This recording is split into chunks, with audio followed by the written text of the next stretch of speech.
We are live. This is Jenny Walker here with Jenny Girl's Closet, my YouTube channel where I talk all about styling, reselling, and consignment.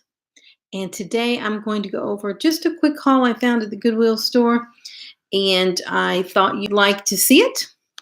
And it is in keeping with who my girl is in my closet. I've been curating my closet a lot more lately to come up with things that are consistent, so that if you kind of like the look of what's going on in my closet, you'll come back again and again.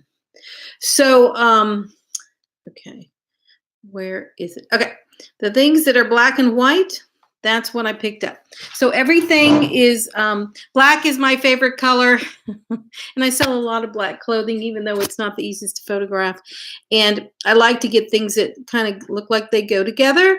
And so these items here are the ones we're going to go over. This here is just taking a vacation on my rack right now. So let's get started. So I found something. I've never seen this brand. I looked it up and I was like, I still didn't understand what it was, but it's called Tankus. I just liked how well made it was and the quality. This is a knit jacket, and it's got like a bit of sparkle in it, and it's got embellishments at the sleeves and at the pockets. Really cool kind of off-center zipper. It's really well made. Very, very high quality knit. Like it's almost like a St. John knit in the weight of it. And nice exposed zipper here with the ribbon detail. So yeah, they were selling it at Goodwill in the sweater section for $6.49. And I'm like, really? $6.49 for this? I'll take it. And I'll make a lot more. So yeah, you know, this is, again, it's not a brand that, you know, people are necessarily searching for, but if you know the brand, you're going to be looking for it. But I just want to look inside on the fabric content, because I'm really curious about what it's made out of. And, oh, it's all in Chinese. That's not going to help me at all. But I'm just looking. They've had it dry cleaned. It's got a dry clean ticker on it. I'm just trying to see. It's 46% something, 21% something. Yeah, you can't tell what it is. It's all in. Oh, here we go. Rayon, acrylic, nylon, polyester, and wool.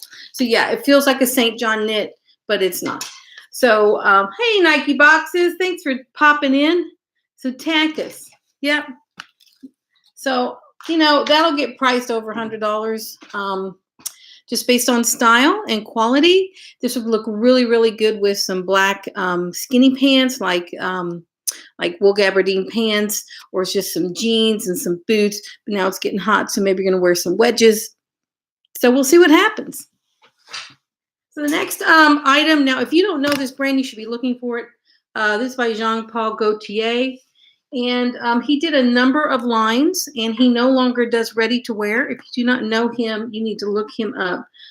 This is a Gaultier jeans line, and you'll see the handprint right there. This is super vintage. Look at the back. It's got the little the little pull tab in the back and his name on the back. And of course, all up in these little snaps, it says Gaultier everywhere. And really expensive brands tend to do that. But yeah, this is something I found on the jacket for $9.99. And you might think, why would you pay $9.99 for this? It's because I know what it is. You know, normally you'd walk right on by this thing and go, $9.99 for that.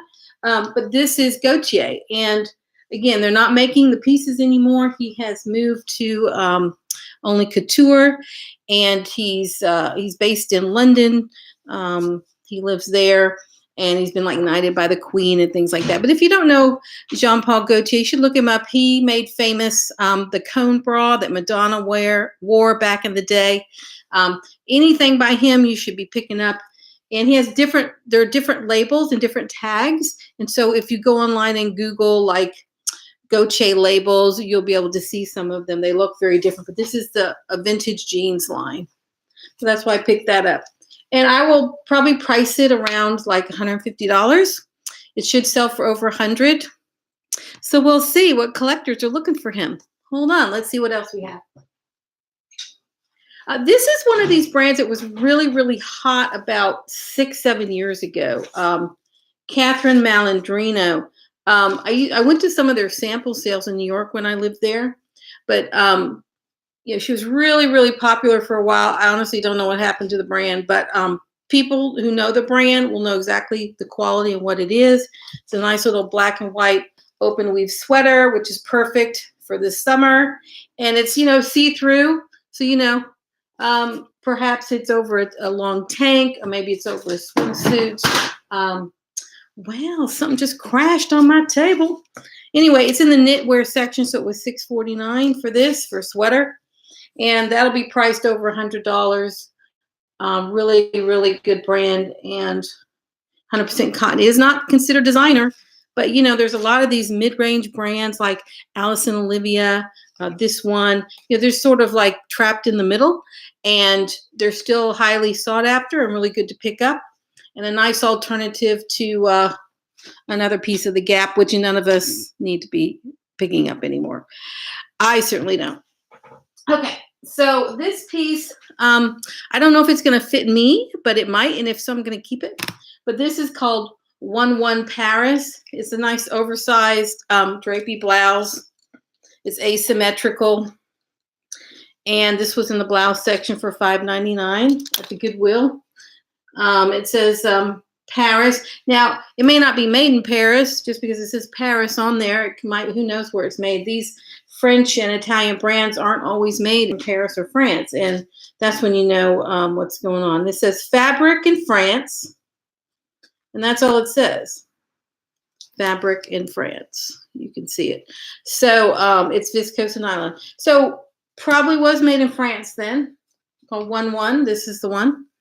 Super, super unique blouse. I mean, just based on style, that'll be probably like $100, maybe $115. And then the last piece is, here's the infamous proof of purchase. I don't know why people feel like they need to show these because, but there it is. Goodwill. I don't know why people have it. I'm going to do it. Goodwill. It's fun to see the logo. That logo needs some updating. Is that just me or is that oh my gosh, they need to do something to that logo. Okay. So this is another Catherine Malandrino dress, and I thought it was super, super cute. Really, really unique. If you look at how this is made, it's got this detail. It's like a strapless cotton bustier dress, but what makes it really special, it's got like padded, cups here. But there's all this leaf design, and I don't know if you can see it. We're going to see, because we all know my lighting sucks. I'm well known for poor lighting right now. But you see the leaf design all the way around? So super, super cool. And the leaf, yeah, there we go. A little more. It's got this like leaf in the middle. So yeah, this was, it does need a repair. And, I've got a good relationship with my local dry cleaner. Let me tell you, those people at Oak Knoll, they do me solid all the time, and getting things fixed and tags sewn on. And so like this, like the little leaf is like kind of coming undone. So when I take it to them, I am going to have this dry cleaned, and I am going to invest whatever it costs to dry clean it, because it is a good dress. And I just feel like, it's all about what's up under, let's just say it, I'm going to say it, what's under the armpit. I'm looking at clothes every day in my consignment shop, and quite frankly, people don't want to go spend a bunch of money dry cleaning clothes that they want to get rid of. And it's just unfortunate, because the reality is I can't sell it if it's dirty. So somebody's got to clean it. It's either I've got to clean it and you have to pay for that, or you have to clean it and you have to pay for that. And what I've learned is it's better to have the consignor clean their own clothes, because oftentimes that stain's not coming out. And I don't want to be the bearer of bad news, and I have had deducted, $10 in dry cleaning from something that I can't even sell. But the reality is people don't want to clean if it isn't already clean. And we all know how we are with our clothes. We don't wear them once and clean them, wear them once and clean them. For things like jackets and overcoats, and certain pieces, we just know how we are. We don't clean them every single solitary time. That's just being realistic. So you don't know what you're going to get. So here, it's got a little bit of residue up under the bust line and under the arms. It has to be clean. I cannot sell it if it's not clean. And like the number one thing is the clothes have to be clean. No matter where you get your clothes, I don't care where you're getting your clothes, they got to be clean. And not having clean clothes. And it's tough because I miss things all the time. And maybe the lighting is bad, and a lot of stains and flaws are hidden in the wrinkles. And so a lot of times it won't be until after I've steamed something and you get to see what's going on there. And you're like, oh my gosh, there's the hole I didn't see. Oh my gosh, here's the stain I didn't see. And, you know, I don't know if it's purposeful, like people wad it up so you can't see what's going on. But at some point, you're going to open up that garment and look at it front to back, head to toe. We even bought a blue light. Now, listen to this. So we had all these scarves that were beautiful, beautiful scarves from one consignor. And we were going through each one to figure out which had to be cleaned.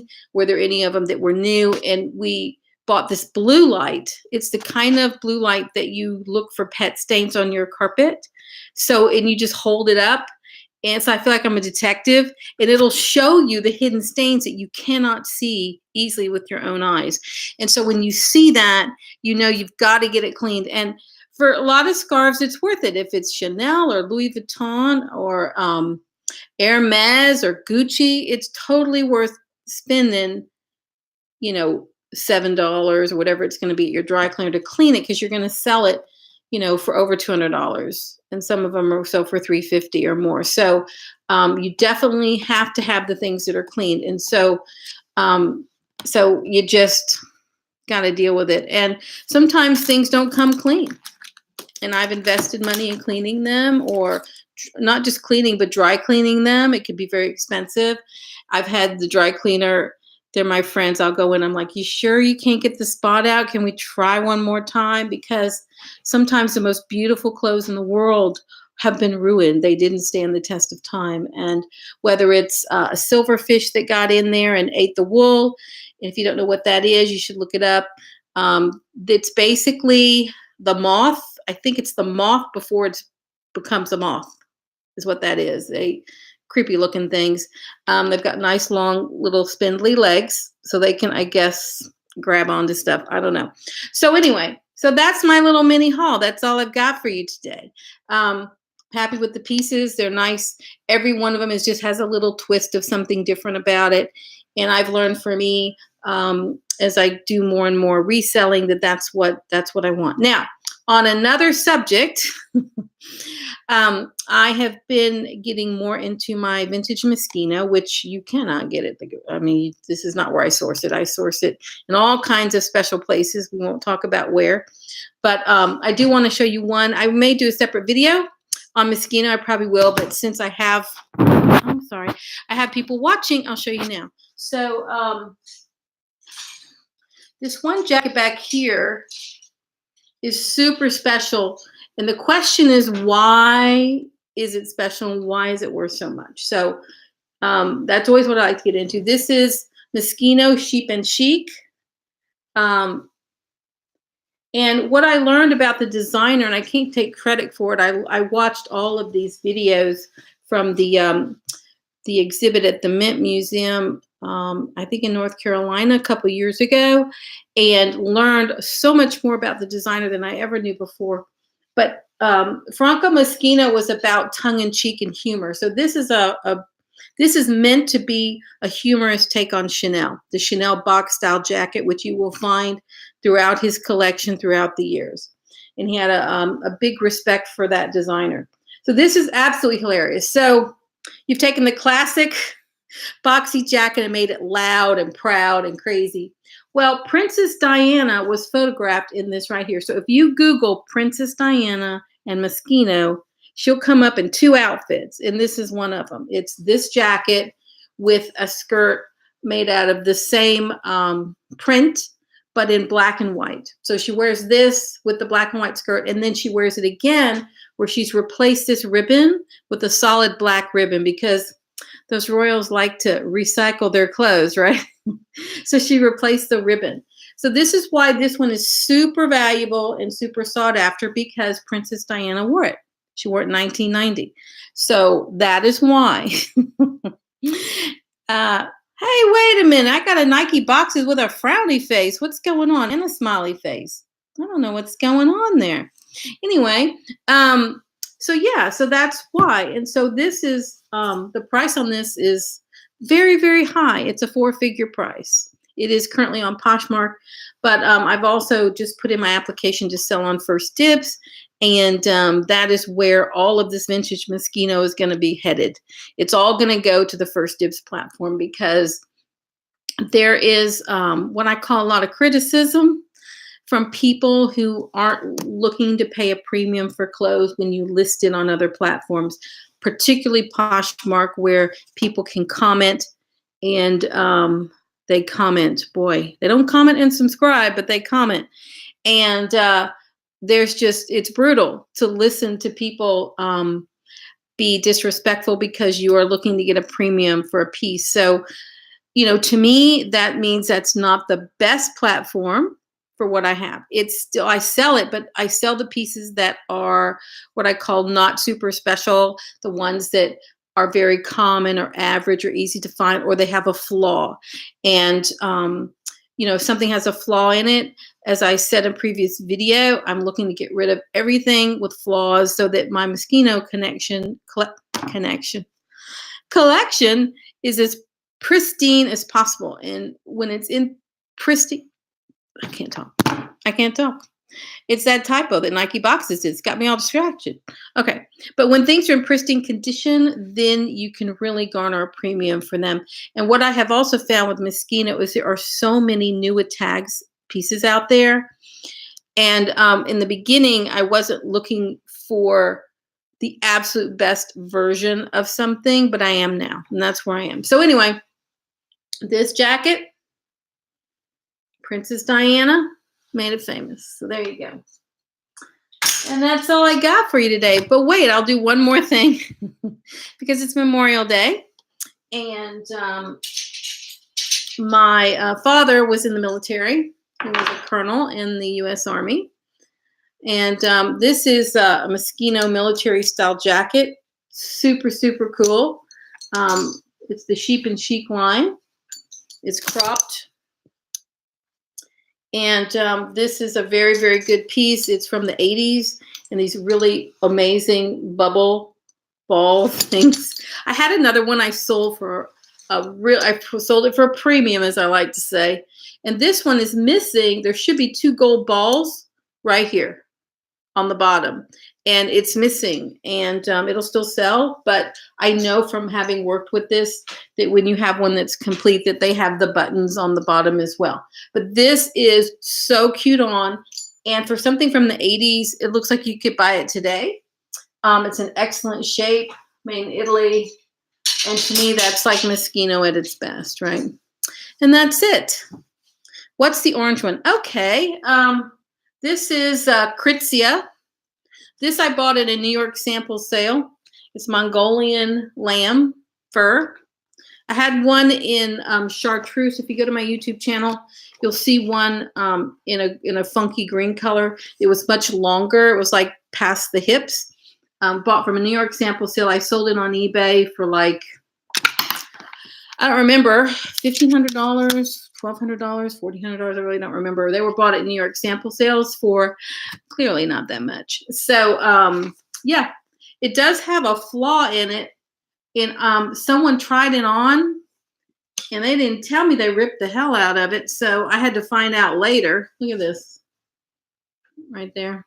I mean, it doesn't affect how it looks on or anything, but it's super, super funky. Be good for a photo shoot, a crazy Halloween costume. I think I'm selling that for like $1,100, $1,200 right now. It's on Poshmark. But this kind of thing, all the Moschino, this kind of thing, that's all going to go up on First Dibs because that's a better platform for it. And so that's it. So thank you for being with me on this Memorial Day weekend. I did just want to pop on quickly because I have things I have to do, like buy a new set of tires for my car.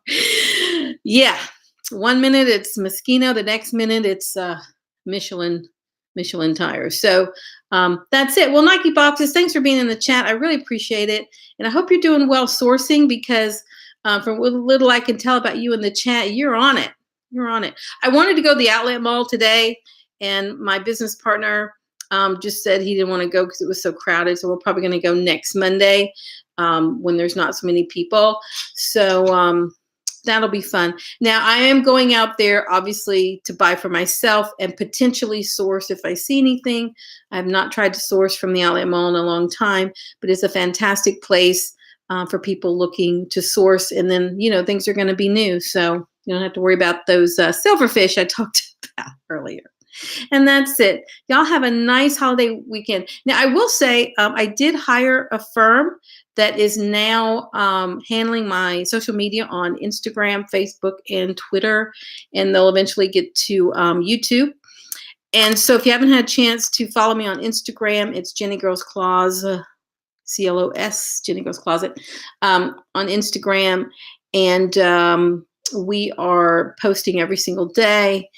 And it's all about consistency, at least once or twice a day with stories and things like that. So it's already working. People have been asking me about prices on things, and people are starting to engage on my Instagram page. And it's just great. And I don't have time to do it. And so this is the first time I have just admitted defeat. I can't do everything.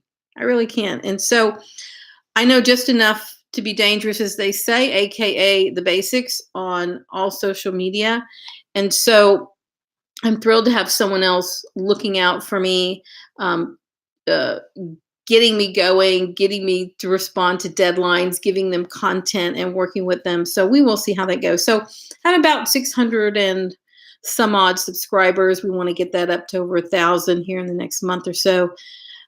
So we'll see if that happens. And hope you'll follow me on Instagram as well.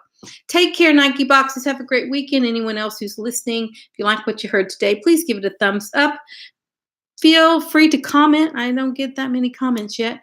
And certainly subscribe and hit that bell icon so you'll know when I go live, which could be at any time. And since I'm on the West Coast, my times are not friendly for a lot of people on the East. So I do what I can. Take care and have a great, great weekend. Bye-bye.